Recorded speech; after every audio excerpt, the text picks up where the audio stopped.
नमस्कार, मैं मूलचंद खटीक, सहायक आचार्य समाजशास्त्र, श्री प्रताप सिंह बाहट राजकीय महाविद्यालय शाहपुरा।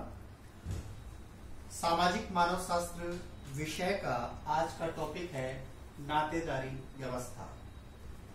सामाजिक मानव शास्त्र में कई महत्वपूर्ण अवधारणाएं हैं, जिसमें संस्कृति, धर्म, जादू, विवाह, परिवार और नातेदारी व्यवस्था। एक पुरानी कहावत है कि खून पानी से गाढ़ा होता है। इसका मतलब यह है कि हमारे जो सगे संबंधी है वो दूसरों की तुलना में काफी अहमियत रखते हैं हमारे जीवन में, इसलिए वो हमारे जीवन में प्राथमिक रूप में होते हैं। प्रसिद्ध विद्वान हक्सले ने एक पुस्तक लिखी थी, brave new world. Huxley brave new world. इस पुस्तक में उन्होंने एक परिकल्पना की कि भविष्य में बोतलें माताओं का स्थान ले लेगी। इसका मतलब यह है कि जो दूध की जो बोतलें हैं वो भविष्य में माताओं का स्थान ले लेगी। माताओं अपने स्किन को महत्वपूर्ण मानते हुए बच्चों को दूध नहीं पिलाएगी। इस तरह की कल्पना हक्सले ने ब्रेव न्यू वर्ल्ड में कही है। लेकिन जब तक हक्सले की यह अवधारणा, परिकल्पना सत्य साबित नहीं होती, तब तक हम नातेदारी को इग्नोर नहीं कर सकते हैं। विश्व के सभी समाजों में नातेदारी व्यवस्था पाई जाती रही है। इसके लिए जो नातेदारी व्यवस्था है उसमें सामाजिक मानव शास्त्री, जिसमें मैकलेलन का नाम आता है, रॉबिन फॉक्स का नाम आता है और रेडक्लिफ ब्राउन है, लेविस स्ट्रॉस है, मॉर्गन है। इन विद्वानों ने काफी महत्वपूर्ण अध्ययन किए हैं इस ऊपर। रॉबिन फॉक्स ने, जो प्रसिद्ध मानव शास्त्री रहे हैं, इन्होंने पुस्तक लिखी थी किनशिप एंड मैरिज, नातेदारी और विवाह पुस्तक लिखी थी। उसमें नातेदारी व्यवस्था का महत्व बताते हुए लिखा है कि सामाजिक मानव शास्त्र में नातेदारी का महत्व उतना है जितना कि दर्शन शास्त्र में तर्क का और कला में नैतिकता का। इस प्रकार सामाजिक मानव शास्त्र में नातेदारी का महत्व जबरदस्त माना गया है। यहां पर सामाजिक मानव शास्त्र में चूंकि यह देखा गया है कि मनुष्य में यौन इच्छाएं हैं और उन यौन इच्छाओं के कारण विवाह होता है और विवाह के कारण संतति होती है, जिसके कारण परिवार अस्तित्व में आता है। यानी यौन इच्छाओं के द्वारा ही विवाह और परिवार अस्तित्व में आता है। कहने का मतलब यह है कि मनुष्य अपने आप को सुरक्षित करने के लिए दो दृष्टिकोण से वह रहा है। एक तो आर्थिक दृष्टिकोण से और दूसरा है सामूहिक सुरक्षा के दृष्टिकोण से, जो है वो एकीकृत रहा है, संगठित रहा है। किसी भी राष्ट्र में चाहे वो समान भाषा, धर्म, जाति के आधार पर व्यक्ति अपने आप को सुरक्षित महसूस करता है, लेकिन उससे भी ज्यादा व्यक्ति अपने को नातेदारी व्यवस्था में सुरक्षित महसूस करता है। यहां पर जो है नातेदारी की व्याख्या अगर हम करते हैं तो कई सामाजिक मानव शास्त्र ने इसकी व्याख्या की है। जिसमें चार्ल्स विनिक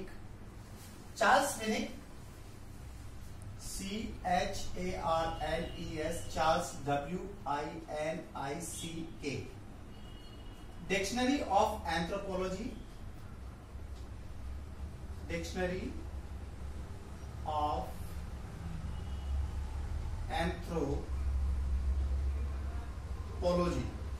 यह पुस्तक इन्होंने लिखी है, जिसमें कहा कि नातेदारी व्यवस्था में समाज द्वारा मान्यता प्राप्त वे संबंध आते हैं जो वास्तविक वंशावली पर हो या अनुमानित रूप से हो। यानी चार्ल्स विनिक ने कहा कि वास्तविक वंशावली पर या अनुमानित रूप से सामाजिक संबंध आ सकते हैं, लेकिन वह समाज द्वारा मान्यता प्राप्त होने चाहिए। दूसरी जो डेफिनेशन दी है वो रेडक्लिफ ब्राउन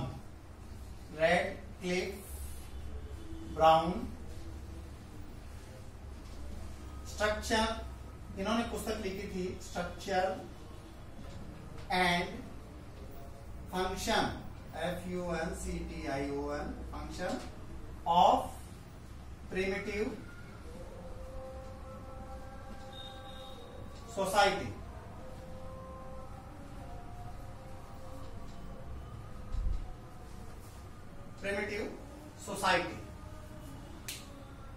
अब यहां रेडक्लिफ ब्राउन ने कहा कि नातेदारी सामाजिक उद्देश्यों के लिए स्वीकृत संबंध है, यानी मनुष्य की अनेक उद्देश्य है और उन उद्देश्यों को प्राप्त करने के लिए समाज द्वारा मान्यता प्राप्त स्वीकृत संबंध है, जो सामाजिक संबंधों के परंपरागत संबंधों के आधार पर होता है। जो ट्रेडिशनल रूप से जो संबंध आ रहे हैं, प्रचलन में चल रहे हैं, उन संबंधों के आधार पर नातेदारी बनती है।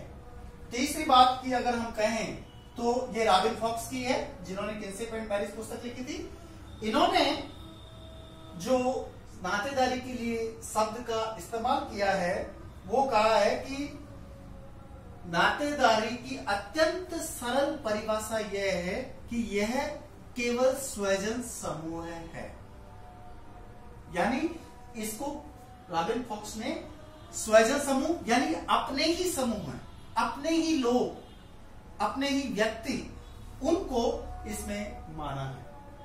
तो अब इस आधार पर अगर हम विश्लेषण करें इन तीनों परिभाषाओं को, जो है एक ऐसी व्यवस्था है जो वास्तविक वंशावली, अपने ही व्यक्ति होते हैं, जो ब्लड रिलेशन या मैरिज रिलेशन के आधार पर जो है उनके संबंध होते हैं। लेकिन कई बार जो संबंध है वो इन दोनों के अलग भी हो सकते हैं। जैसे किसी जो है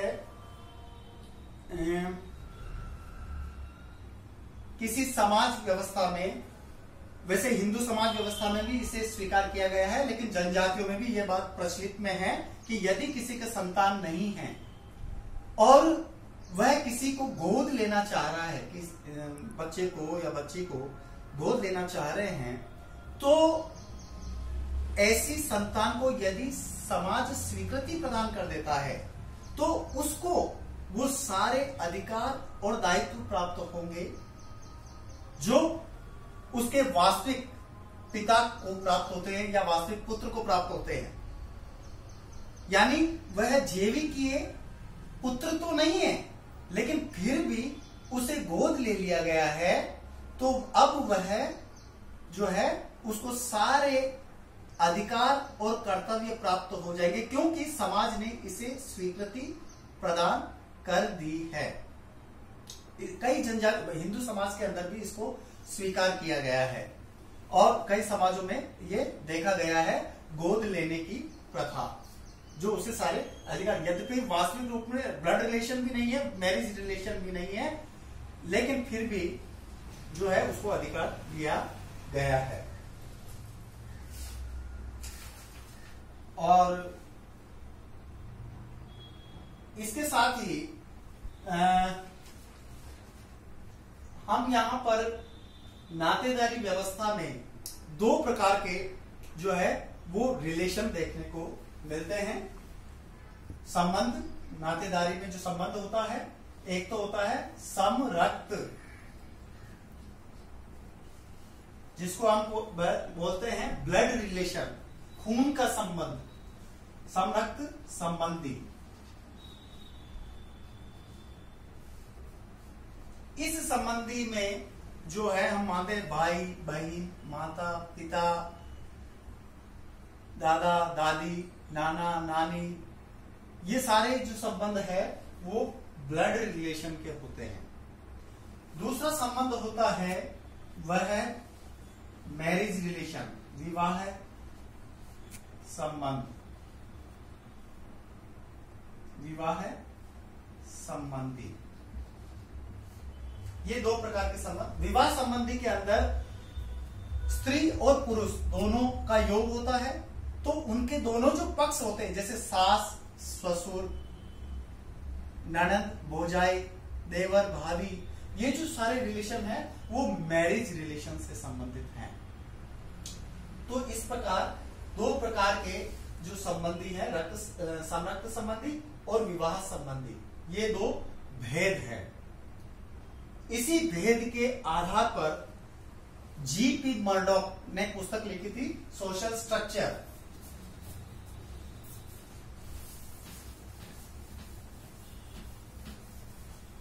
मर्डॉक, MURDOCK, मर्डॉक, इन्होंने पुस्तक लिखी थी सोशल स्ट्रक्चर।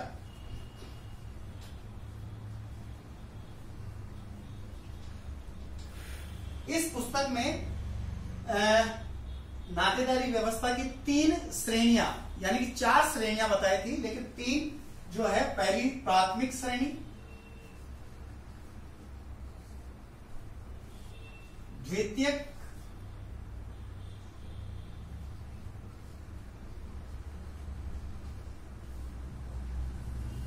तृतीयक श्रेणी और दूर के रिश्तेदार।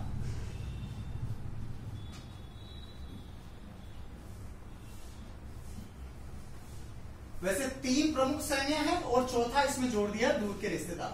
प्राथमिक श्रेणी का मतलब यह है कि मर्डॉक ने यह कहा कि प्राथमिक का मतलब होता है अपने सदस्यों के बीच प्रत्यक्ष रूप से, फिजिकल रूप से संबंधी होना, जैसे पिता पुत्र, पिता पुत्र, पिता पुत्री, माता पुत्र, माता पुत्री, भाई बहन, बहन बहन, भाई भाई, यानी जो प्रत्यक्ष रूप से जो संपर्क आ रहा है, जिसके बीच में कोई गैप नहीं है, वो प्राथमिक कहलाता है। जैसे पिता पुत्र, पिता पुत्री, माता पुत्र, माता पुत्री, भाई बहन, भाई भाई,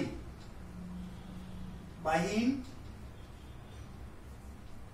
बहन, ये ब्लड रिलेशन के हैं। प्राथमिक श्रेणी में ब्लड रिलेशन के 7 प्रकार के संबंध होते हैं। ये जितने भी हैं, जैसे पिता पुत्र 1, पिता पुत्री 2, माता पुत्र 3, माता पुत्री 4, भाई बहन 5, भाई भाई 6, बहन बहन 7, यानी ब्लड रिलेशन के आधार पर 7 प्रकार के संबंध होता है। और प्राथमिक श्रेणी में दूसरा जो और आता है वो विवाह संबंधी, जिसमें कहते हैं पति और पत्नी का संबंध। ये यानी प्राथमिक श्रेणी में कुल 8 प्रकार के संबंधी आते हैं, और यहां संबंध होता है प्राथमिक में 8 प्रकार के, इसमें हो जाएगा 8 प्रकार संबंधी हो गए। द्वितीयक श्रेणी की यदि हम बात करें तो इसमें एक गैप हो जाएगा, यानी जो द्वितीयक समूह का प्राथमिक है, या यूं कहें प्राथमिक का प्राथमिक, सॉरी, यहां पे द्वितीयक जब हम बात कर रहे हैं तो प्राथमिक का प्राथमिक वह द्वितीयक होगा।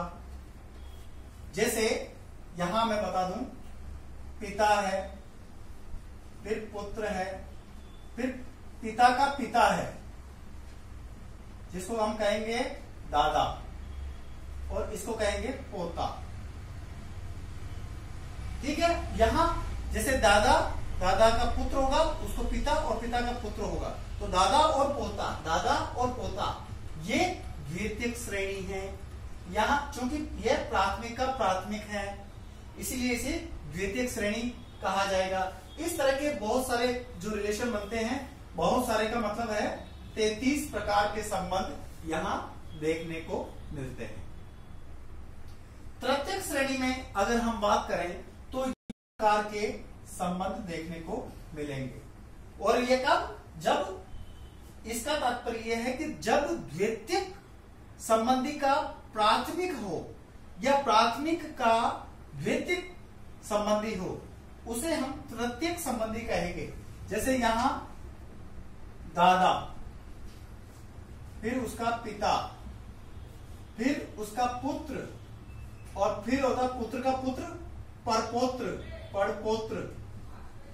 यहां दादा से पड़पोत्र का जो संबंध है वो तृतीयक संबंधी है। इस प्रकार के जो संबंधी होंगे, वो जो संबंध बनते हैं वो 151 प्रकार के संबंधी होते हैं। इसके पश्चात जो दूर के रिश्तेदार है, अब यहां पर जो जितने भी है, अब दूर के रिश्तेदार कितने ही प्रकार के हो सकते हैं, इनकी संख्या अभी स्पष्ट नहीं हो पाई है, बहुत सारे होती है। प्रकार के संबंध देखने को मिलेंगे, और ये कब, जब इसका तात्पर्य यह है कि जब द्वितीयक संबंधी का प्राथमिक हो या प्राथमिक का द्वितीयक संबंधी हो, उसे हम तृतीयक संबंधी कहेंगे।